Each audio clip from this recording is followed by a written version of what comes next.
उसमें जाकर आप अर्चन उत्पन्न मत करना।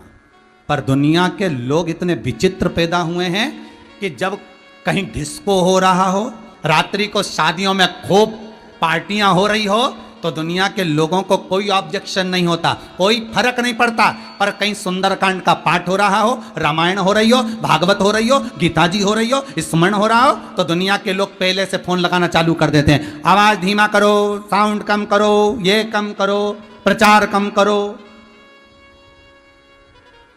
अरे भाई, शिव महापुराण की कथा कहती है जैसे जंगल में शेर धाड़ता है, सिंह की गर्जना से छोटे छोटे जीव भाग जाते हैं, उसी तरह शिव महापुराण की गर्जना से हजारों लाखों जो रोग व्यक्ति को ग्रसित करने वाले होते हैं, काम, लोभ, आसक्ति, व्यसन आदि आदि जितने रोग हैं, परेशानियां, ये सब भाग जाते हैं,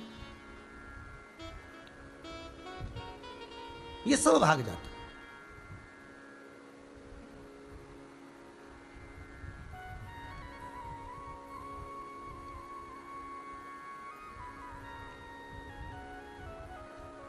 कि ले भोले का नाम तुझको शिव मिलेगा।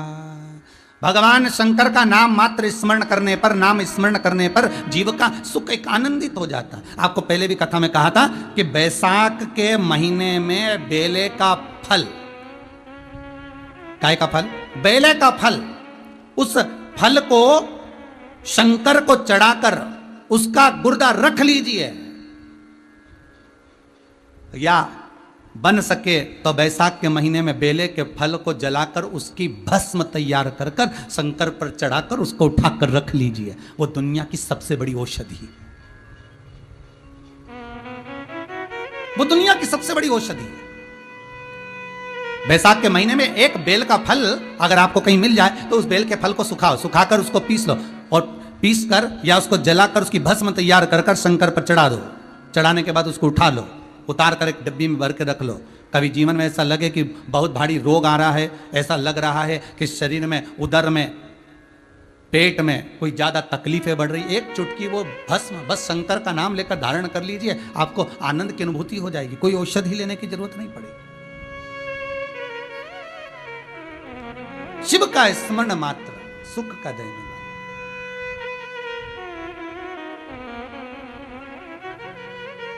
महाराज